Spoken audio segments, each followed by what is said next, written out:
ஒரு ஆம்பளை பையன் பிறந்தா வாரிசு வந்திருக்கான், அதே இது ஒரு பொம்பளை பிள்ளை பிறந்தா பொட்டை பிள்ளை பிறந்திருக்கு, அதுவும் 2வது 3வதுலாம் பொம்பளை பிள்ளை பிறந்துட்டா 3 பொம்பளை பிள்ளையா இப்படின்லாம் சொசைட்டி கேட்டுட்டு இருந்தாலும் அந்த பிள்ளையை உலகத்தில் சாதிச்சு அப்படின்னா பெத்தா இந்த பிள்ளைய மாதிரி ஒரு பிள்ளையை பெக்கணும், எத்தனை பசங்க இருந்தால் கூட ஒரு பொம்பளை பிள்ளையாவது நம்ம பெற்றிருக்கலாமே அப்படின்னு சொல்லி ஏங்க வைக்கக்கூடிய அளவுக்கு நம்மளால் இந்த உலகத்தை சேஞ்ச் பண்ண முடியுங்க.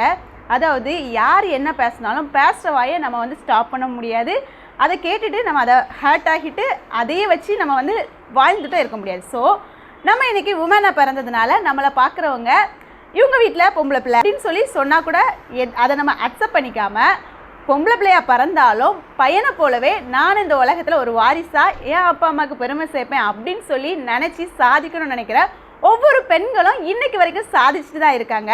ஸோ நீங்களும் அப்படி ஒரு பெண்ணா ஒரு குடும்பத்தில் இருந்துக்கிட்டு ஒரு சாதிக்கணும் அப்படின்னு சொல்லி நினச்சிங்கன்னா ஃபஸ்ட்டு உங்கள் அம்மா அப்பாவுக்கு பெருமை சேர்க்கக்கூடிய அளவுக்கு உங்கள் லைஃப்பை நீங்கள் வந்து வாழ்ந்து காட்டுங்க.